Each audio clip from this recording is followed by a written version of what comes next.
I want you to picture something for a second. Picture a man standing on a battlefield in northern Italy. He's 26 years old. The army behind him hasn't been paid in months. Their boots are falling apart. They haven't eaten properly in days. And yet, this young man from an island most people couldn't find on a map, is about to defeat 4 separate armies in a matter of weeks. Not because he had more soldiers, not because he had better weapons, but because he moved faster, thought faster, and wanted it more than anyone on the other side of the field. That part you might know. But here's what nobody tells you. While that same man was running military campaigns, he was also redesigning one of the world's great cities. He was personally funding scientific prizes that helped invent a modern battery. He was creating an entire sugar industry out of a vegetable that still feeds a third of the world today. His own brother chose a woman over a crown rather than obey him. And when his enemies finally locked him up on a rock in the middle of the ocean, he fought his last battle without a single soldier, and he won it. Stay with me, because by the end of this, you are going to know a Napoleon Bonaparte that most history classes never got around to teaching. And I promise you, this version is so much more interesting than the one you already know. Let's start at the beginning, right? Because context matters. Napoleon de Bonaparte was born in 1769 on the island of Corsica, an island that had been French for exactly 1 year when he arrived. His family were minor nobles, which sounds impressive until you understand that in Corsican terms it mostly just meant they had a coat of arms and not a lot of money. His father managed to get him a scholarship to a military academy in Paris, and so this Corsican kid with a thick accent, speaking French as a second language, being mocked every day by the aristocratic boys around him, responded the only way he knew how. He outworked all of them. He finished a 2-year program in 1 year. He was 16. He was commissioned as an officer in the artillery before most of his classmates had stopped being homesick. Then the revolution happened, 1789. France turned itself upside down, and Napoleon, watching it all from the outside with this cold, calculating eye, saw not chaos, he saw opportunity. Not because he was a revolutionary at heart, he wasn't really. He saw something simpler. He saw a country that had just knocked out its foundations and was going to need someone strong enough to put new ones in. His moment came at Toulon in 1793. A port city had been seized by a coalition of European powers. Napoleon, 24 years old, had a plan to retake it. The senior officers thought the plan was too bold. He positioned his artillery on the heights above the harbour. It worked. Toulon fell. He was promoted to brigadier general before he was 25. Then came Italy, then Egypt, then the coup that put him in charge of France at 30 years old, and then something that doesn't get talked about enough, the decade of building that followed.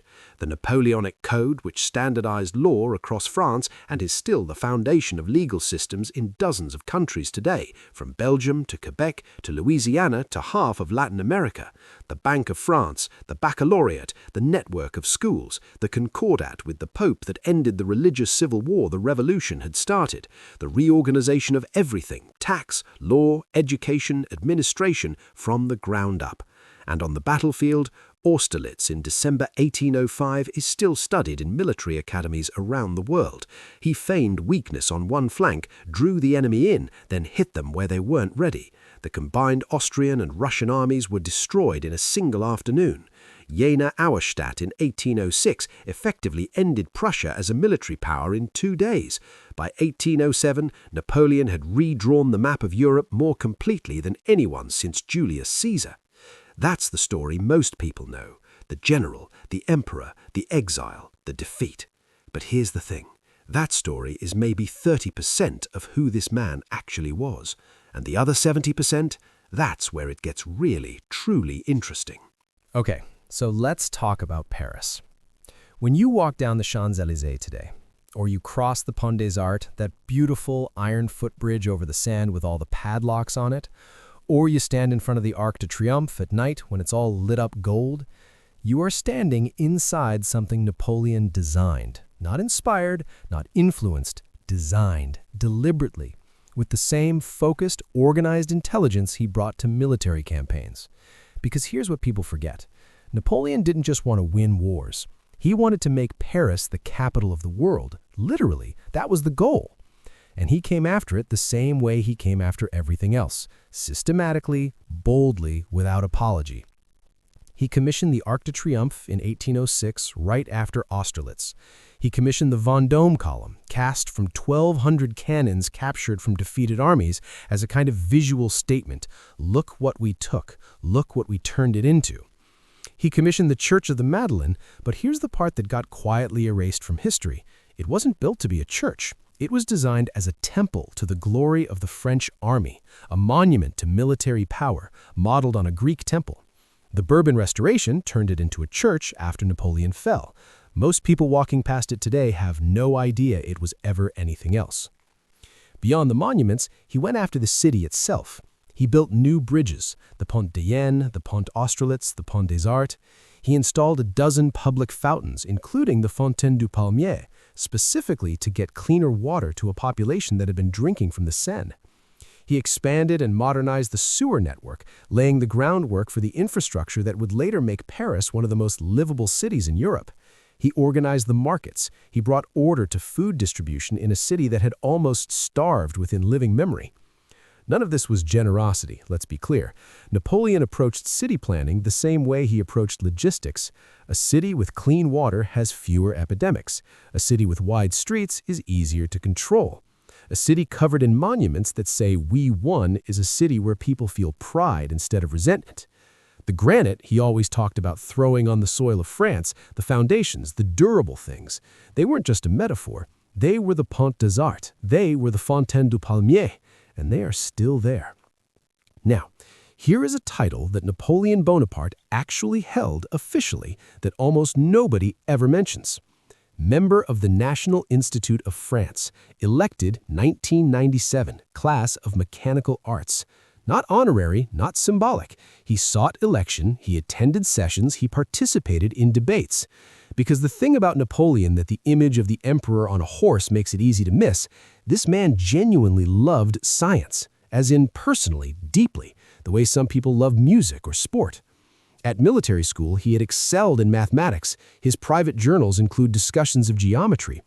When he sailed to Egypt in 1798 with 35,000 soldiers, he also brought 167 scholars, scientists, mathematicians, chemists, astronomers, engineers, artists, the most concentrated deployment of scientific talent that had ever accompanied a military expedition in history.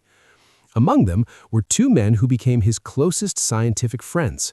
Gaspard Monge, the mathematician who had developed a whole field of geometry and who reportedly wept with joy the first time he saw the pyramids, and Claude-Louis Berthollet, the chemist whose work on chemical reactions changed how we understand science at a fundamental level. Both of them came back from Egypt with Napoleon. Both served in his government. Both helped build the École Polytechnique into what became the world's most prestigious engineering institution. In 1801, Alessandro Volta came to Paris and demonstrated his voltaic pile, the world's first battery, in front of the Institut de France. Napoleon was in that audience. He watched the demonstration, and within days he had established a prize, the Volta Prize, funded directly from the imperial treasury, worth 60,000 francs, to be awarded to whoever made the most significant contribution to understanding electricity.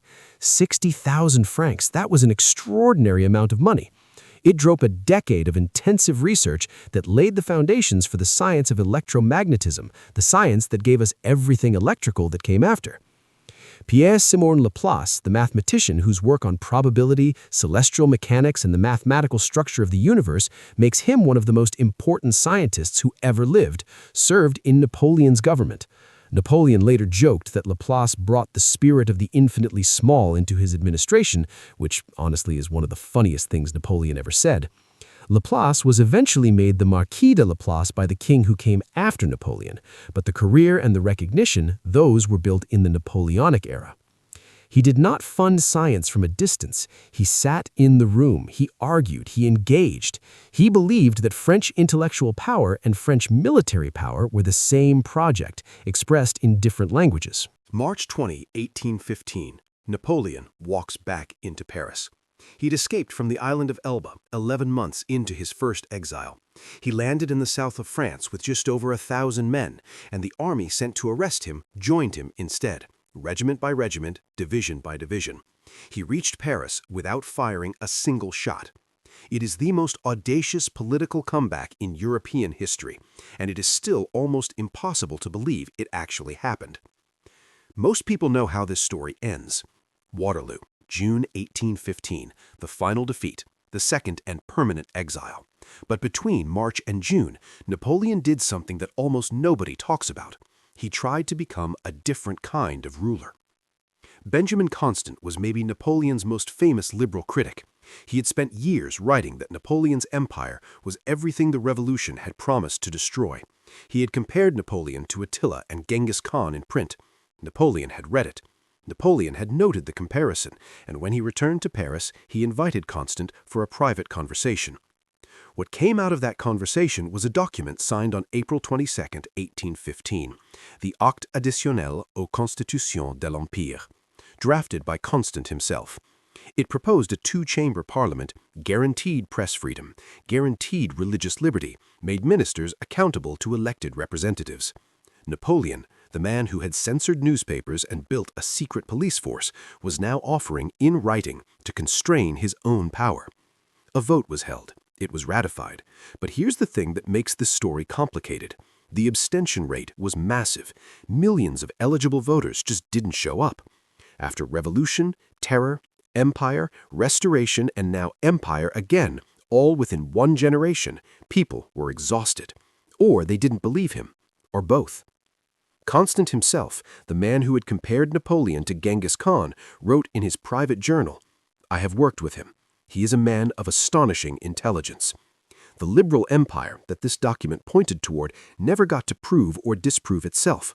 Waterloo ended it 8 weeks later.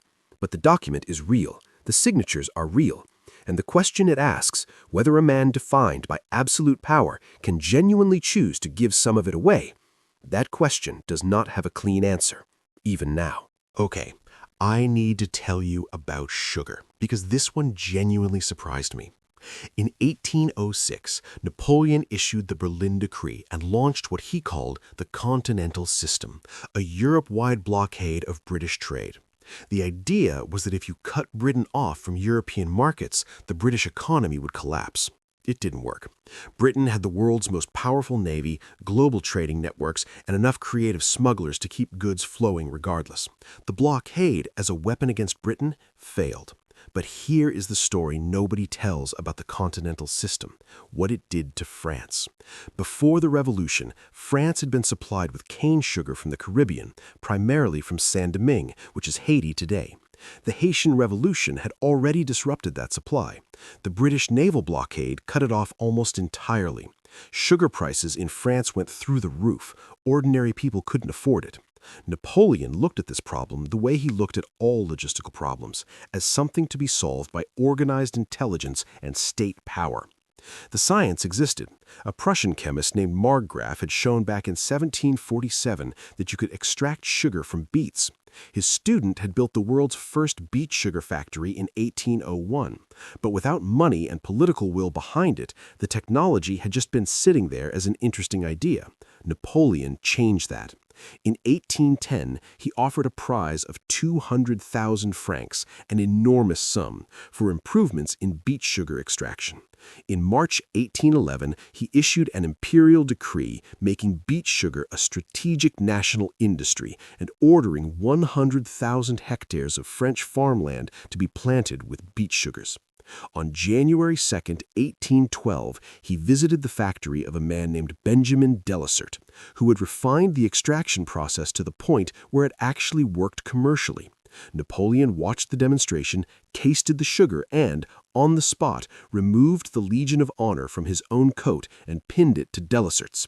By the end of 1812, there were 40 beet sugar factories in France.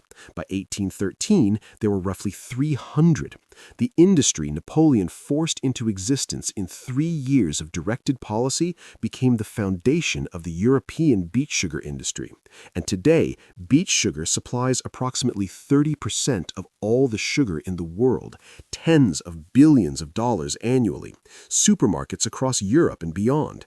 And it all traces back to a specific morning in 1812 when a French emperor, frustrated by a British naval blockade, decided that France was going to grow its own sweetness. That is what happens when a government actually commits to solving a problem. Not a tariff, not a complaint, a decree, a prize, a visit to a factory, a medal on a man's chest. 300 factories in 2 years. Napoleon had 4 brothers. Joseph became king of Spain, Louis became king of Holland, Jerome became king of Westphalia. The 4th brother, Lucien, never held a throne. And the reason why is one of the most human stories in this entire history. Lucien Bonaparte was, by most accounts, the most naturally gifted of all the Bonaparte siblings, genuinely republican, genuinely principled, and the man without whom the coup that put Napoleon in power would almost certainly have failed. When the coup was falling apart in November 1799, when Napoleon was being physically pushed off the podium by angry deputies, when soldiers were unsure whether to protect him or arrest him, it was Lucien who stepped forward, drew a sword, pointed it at his own brother, and declared dramatically that he would stab Napoleon through the heart himself if Napoleon ever betrayed the liberty of the Republic. The soldiers laughed, the moment broke, the coup succeeded.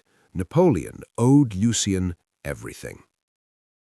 In 1800, Lucien quietly married a woman named Alexandrine de Blanchamp.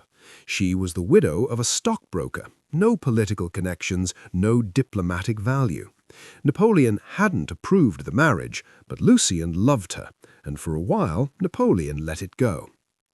Then Napoleon became emperor in 1804, and suddenly everything became about dynasty, about strategic marriages, about power and alliances arranged like pieces on a board.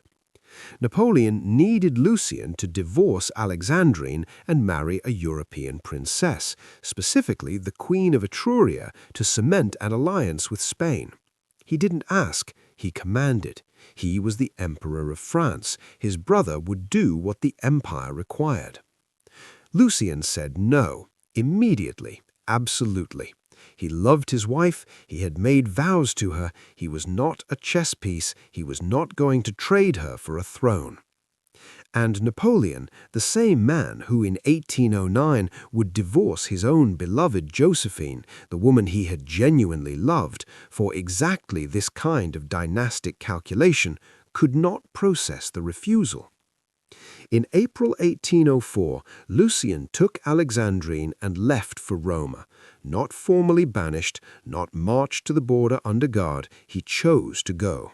And Napoleon, over time, stripped him of his Senate seat, removed his name from the imperial registers, and gave him none of the wealth and titles and kingdoms that he distributed to every other sibling with extraordinary generosity.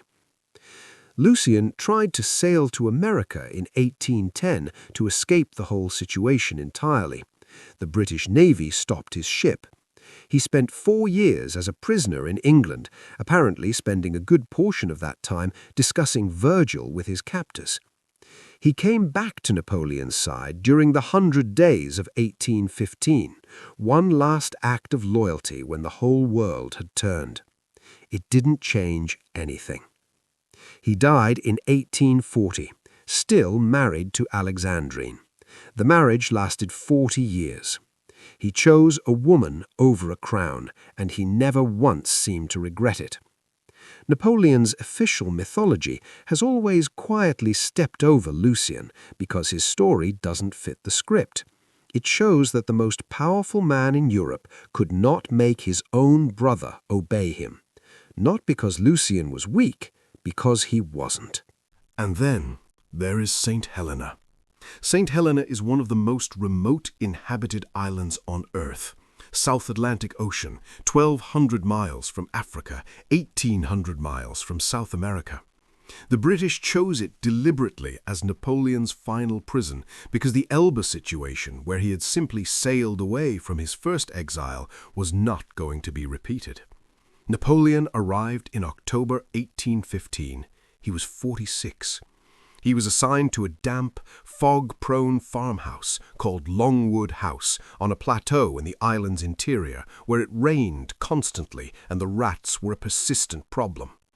The British governor of the island was a man named Sir Hudson Lowe, career soldier, rigid, bureaucratic, deeply uncomfortable with the situation he'd been placed in. He had never met Napoleon before the exile. He was, by the accounts of nearly everyone on the island, terrified of him. And like a lot of people who are frightened of someone they have power over, they expressed that fear through small, petty cruelties. The most visible one was the title. Lowe's instructions from London were clear.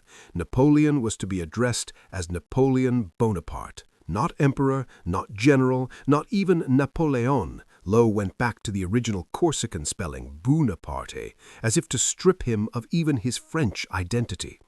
Napoleon, who had been addressed as Your Majesty by the kings of Europe, refused to receive any communication that didn't use his imperial title.